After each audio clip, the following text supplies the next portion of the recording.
사랑하는 성일교회 성도 여러분, 안녕하십니까? 오늘은 12월 14일 화요일 아침입니다.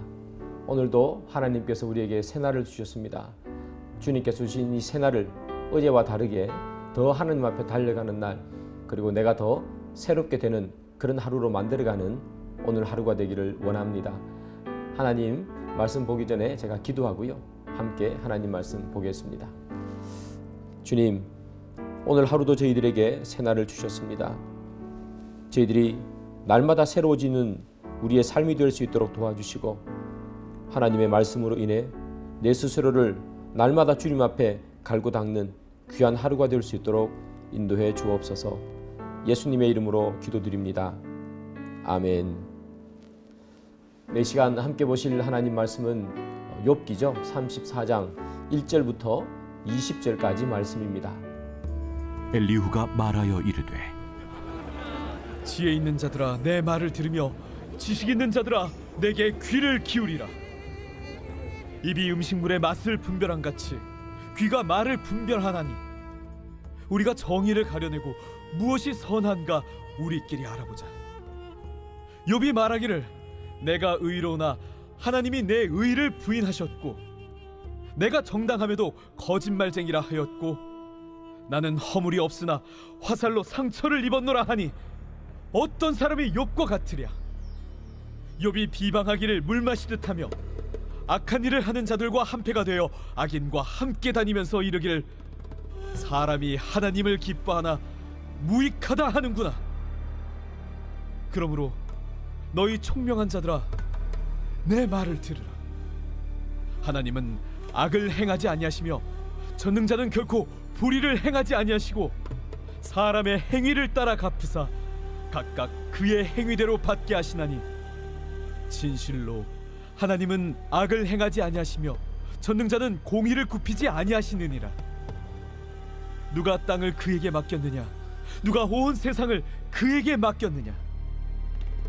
그가 만일 뜻을 정하시고 그의 영과 목숨을 거두실진대 모든 육체가 다 함께 죽으며 사람은 흙으로 돌아가리라. 만일 내가 총명이 있거든 이것을 들으며 내 말소리에 귀를 기울이라. 정의를 미워하시는 이시라면 어찌 그대를 다스리시겠느냐? 의롭고 전능하신 이를 그대가 정죄하겠느냐? 그는 왕에게라도 무용지물이라 하시며 지도자들에게라도 악하다 하시며, 고관을 외모로 대하지 아니하시며 가난한 자들 앞에서 부자의 낯을 세워주지 아니하시나니, 이는 그들이 다 그의 손으로 지으신 바가 됨이라. 그들은 한밤중에 순식간에 죽나니, 백성은 떨며 사라지고 세력 있는 자도 사람의 손을 빌리지 않고 제거함을 당하느니라. 오늘 본문에 엘리후가 사람들에게 이야기합니다. 자기의 말에 귀를 기울여 달라, 이렇게 얘기하죠. 엘리후가 할 말이 있는가 봅니다. 그가 하고 싶은 말의 핵심은 4절에 잘 나타나는데요. 4절을 읽어보겠습니다. 우리가 정의를 가려내고 무엇이 선한가 우리끼리 알아보자. 네, 방금 읽었던 이것을 엘리후가 하고 싶었던 겁니다. 우리가 정의를 가려내고 정의가 무엇인지 그가 한번 세워보고 싶다는 겁니다. 그리고 뒤에 보면 선한가, 무엇이 선한가 알아보자 라고 되어 있죠. 무엇이 선한지 무엇이 악한지를 구분하려면 정의롭다는 것이 무엇인지 기준이 있어야 되잖아요. 그래서 정의로운 것이 무엇인가를 먼저 기준을 세우고, 그에 따라서 이것이 선한 건가 악한 건가 한번 헤아려 보자. 자기가 이제 말할 테니 내 말을 들어다오 라고 이야기하죠. 이 본문의 5절부터 9절까지는요, 엘리후가 욥이 어떤 잘못된 주장을 하고 있는지를 한 절 한 절 세 가지로 설명하고 있는 본문이 5절부터 9절까지예요. 이 엘리후가 볼 때 욥이 잘못 말하고 있는 것, 욥의 주장이 틀린 것이 무엇인가? 첫 번째는 5절입니다. 5절을 보면 욥은 자신은 의로운데 하나님은 욥의 의로움을 인정해 주지 않는다라고 말한다고 엘리후가 말하고 있는 것을 보게 되죠. 또 6절입니다.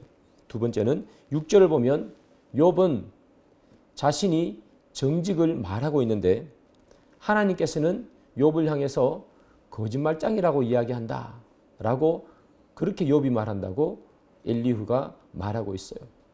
세 번째 욥의 잘못된 주장 무엇인가 하면 6절 하반절이죠. 하반절을 보면 욥은 자신은 허물이 없는데 하나님께서는 그에게 화살로 심판하셨다라고 욥이 말한다고 엘리후가 말하고 있어요. 그래서 이 엘리후는 이 세 가지를 욥이 지금 주장하고 있다. 그렇게 이야기하고 있는 겁니다. 그리고 뒤에 나오는 7절, 8절, 9절 이 세 절을 통해서 엘리후는 욥에 대해서 세 가지로 비난합니다. 욥이 주장하는 것 세 가지, 그리고 이제 뒤에는 욥이 무엇이 잘못인지 욥을 비난하는 엘리후의 내용이 세 가지가 나오죠. 자, 엘리후가 말하는 욥의 잘못됨 첫 번째는 무엇인가? 7절을 보시면요. 욥은 하나님을 비방하기를 물 마시듯 하면서 자신은 의롭다고 한다. 그렇게 이야기합니다. 너는 하나님을 비방하기를 물 마시듯이 하면서 너는 정의롭다고 이야기하는 것이 옳은가? 그렇게 얘기하죠. 욥이 친구들과 그의 세 친구와 이렇게 이야기를 하다 보면 하나님에 대한 불평, 불만을 토로할 때가 있죠. 그것을 보면서 하는 이야기겠죠. 너는 하나님에 대해서 그렇게 비방을 하는데 너는 정의롭다고 하는가? 하나님이 그러면 악하고 인간이 정의로운가? 그렇게 이야기하는 거겠죠. 욥에 대한 비난 두 번째는 무엇인가? 8절입니다. 욥은 악인과 한패다. 지금 엘리후는 그렇게 이야기하고 있습니다. 그리고 악인과 함께 다니고 있다라고 엘리후는 욥에 대해서 비난하고 있습니다. 그들은 욥은 악인과 함께 다니면서 그들과 한패로 그렇게 다니면서 너가 정직하다고 말하는 것이 옳은 것인가? 이렇게 이야기해요. 엘리후가 욥을 보면서 악인과 함께 다닌다, 한패다라고 이야기하는 것이 무엇 때문인지는 잘 알 수 없지만 욥의 입장에서는 조금 억울하겠죠. 세 번째, 이 엘리후가 말하는 욥의 비난 세 번째는 9절입니다. 9절을 보시면 욥은요 하나님을 섬겨봤자 아무 소용이 없다. 그렇게 떠들고 다닌다고 이 엘리후가 욥을 비난하고 있습니다.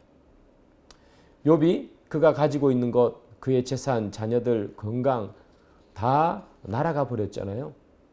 그러면서 욥이 하나님 섬겨봤자 아무 소용이 없어 라고 말한다고 엘리후가 이야기하고 있습니다. 그리고 그를 비난하고 있는 것이겠죠.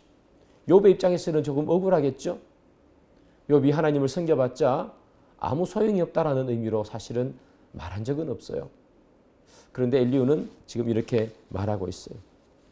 자, 엘리후는 욥의 주장 세 가지 그리고 욥의 주장을 듣고 난 후에 욥에 대한 비난 세 가지를 이야기합니다.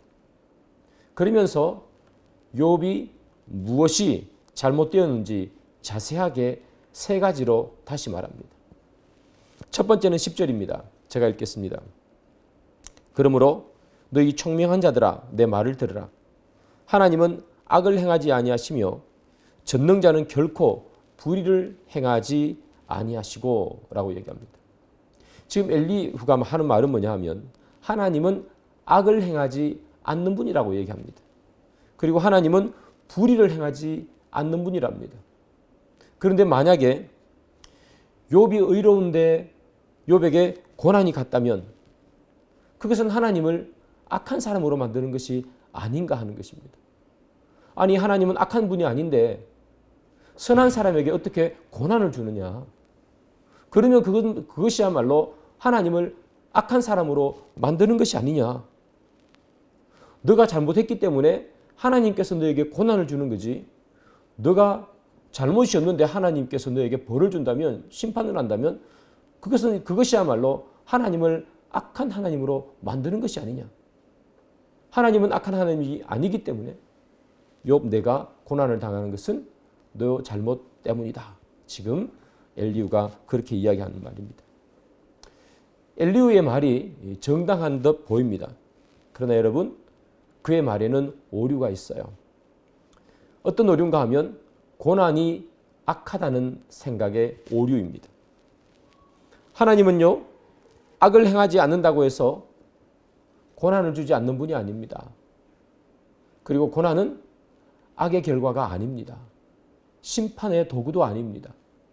고난은 때로는 하나님을 더 이해하고 하나님께 더 다가가기 위한 도구로도 고난은 쓰이고요. 우리도 또한 고난을 통해서 하나님을 더 깊이 체험하는 일들이 있게 되죠. 그런데 오늘 본문을 보면 이 엘리후는 고난 이꼴 악함, 고난과 악함을 동일하게 만들어버리는 거죠. 그래서 고난을 주는 것은 악한 하나님, 이렇게 생각하고 있는 것입니다. 이것이 바로 엘리후의 잘못이죠. 고난을 받는 것은 때로는 하나님의 심판일 수 있습니다. 그러나 하나님의 자녀가 받는 그 고난은 심판이 아니라 축복의 통로인 것입니다. 자, 두 번째, 이 엘리후가 주장하는 욥의 잘못, 그리고 그가 말하는 정의, 두 번째죠. 11절과 12절입니다. 사람의 행위를 따라 갚으사 각각 그의 행위대로 받게 하시나니 진실로 하나님은 악을 행하지 아니하시며 전능자는 공의를 굽히지 아니하시느니라. 지금 엘리후가 말하고 있는 거죠. 하나님은 사람의 행위대로 갚으신다, 이렇게 얘기합니다. 아니, 내가 잘못한 것이 있기 때문에 하나님께서 내게 벌을 주는 것이지, 내가 잘못한 것도 없는데 하나님이 내게 벌을 준다고 하면 하나님을 악한 사람으로 만드는 것이냐? 하나님이 악한 분이냐? 지금 그렇게 얘기하는 거죠. 사랑하는 여러분, 하나님은 사람의 행위대로 갚으실까요? 그것이 아니라는 것을 우리는 너무나 잘 알고 있습니다. 하나님은 사람의 행위대로 갚으시는 것이 아니라 사람의 행위를 자기의 온몸으로 떠안고 대신 그 잘못으로 인해 죽어주시는 분, 그분이 하나님이시겠죠. 그래서 이 엘리후는 하나님에 대해서 사실 모르고 있는 그런 사람입니다. 자, 세 번째로 이 엘리후가 말하는 정의, 그리고 욥에 대한 비난의 잘못, 욥이 무엇이 잘못했는지를 말하는 것은 13절부터 15절까지입니다. 누가 땅을 그에게 맡겼느냐? 누가 온 세상을 그에게 맡겼느냐? 그가 만일 뜻을 정하시고 그의 영과 목숨을 거두실진데 모든 육체가 다 함께 죽으며 사람은 흙으로 돌아가리라. 하나님은 절대 주권을 가지고 있는 분이 아닌가, 이렇게 얘기합니다. 그래서 사람이 죽고 사는 것, 사람이 흥하고 망하는 것, 이 모든 것이 하나님의 절대 주권 속에 있다. 정말 모든 것을 다 양보해서 너가 잘못한 것이 없음에도 불구하고 고난을 받고 있다면, 그럼에도 불구하고 그 고난을 받는 것은 하나님의 절대적인 주권 속에 있는 것이 아니냐. 내가 거기에 대해서 왜 하나님 앞에 불평하느냐. 그건 하나님의 고난 속에 있는 것 아니냐. 그렇게 엘리후가 말하고 있습니다. 엘리후가 말하는 우리의 삶의 모든 것이 하나님의 절대 주권 속에 있다는 것은 사실은 맞는 말이죠. 그리고 하나님의 절대 주권 속에서 우리에게 일어나는 모든 일들에 대해서 우리가 하나님의 주권임을 인정하고 그것을 따라가야 한다는 것은 맞는 말입니다. 그럼에도 불구하고 여기서 아쉬운 엘리후의 말은 뭐냐 하면 욥의 마음을 몰라준다는 겁니다. 욥은 한 번도 자기가 하얀 눈처럼 순백하고 결백하다고 말하지는 않습니다. 욥이 자기가 의롭다고 말하는 것은 자기가 받는 이 고난을 받을 만큼 잘못한 것은 없다는 이야기고요. 그리고 욥이 계속해서 주장하는 바는 뭐냐 하면 나는 단 하나도 잘못이 없으니까 원상복귀시켜라는 의미가 아니라 하나님 앞에서 내가 잘못이 있는지 없는지 내가 한번 심판받고 싶다 하는 이야기를 하고 있는 거예요. 근데 엘리후는 그렇게 욥을 바라보지 않죠. 너가 왜 잘못이 있는데 벌 받는 것을 불평하느냐, 이렇게 이야기하고 있는 거죠. 엘리후는요, 자신의 말에 귀를 기울여 달라고 이야기했습니다. 그리고 정의를 세워놓고 이것이 옳은가 틀린가 이야기를 한번 해보자 하고 말하고 있는데 사실 엘리후가 세운 그 정의의 기준도 틀렸습니다. 하나님은 사람의 행위대로 갚으신다는 그 기준이 틀린 것이고요. 그리고 고난이라는 것이 악의 결과물이라는 것, 그것도 틀린 것입니다. 엘리후는 잘못된 정의를 가지고 선과 악을 판단하고 있죠. 사랑하는 여러분, 우리가 기준을 잘못 세우면 모든 것이 다 어그러지게 되어 있습니다. 우리의 삶에도 마찬가지겠죠. 우리의 삶의 기준이라는 것이 있습니다. 나는 어떻게 살아야 할 것인가? 내 삶은 무엇을 따라가야 할 것인가 하는 그런 기준들이 있죠. 그 기준을 잘 세울 때 우리는 올바로 걸어갈 수가 있습니다. 기준이 틀려지면 엘리후처럼 모든 사물을 판단하는 판단이 틀려지게 되어 있습니다. 하나님의 말씀에 우리 삶의 기준을 세워서 하나님께서 원하시는 길을 걸어가시는 저와 여러분들이 되기를 주님의 이름으로 축복합니다. 기도하겠습니다. 주님, 우리 삶의 기준을 하나님 말씀 앞에 세우게 하시되 우리가 잘못된 지식을 가지고 있는 하나님의 말씀이 아니라 성경이 말하는 올바른 하나님에 대한 그 기준을 가지고 우리가 세상 가운데 모든 것을 분별하며 살아갈 수 있는 저희들이 될 수 있도록 도와주옵소서. 예수님의 이름으로 기도드립니다. 아멘. 예, 말씀 읽으시고요. 더 깊은 기도를 하시며 오늘 하루를 시작하시기를 바랍니다.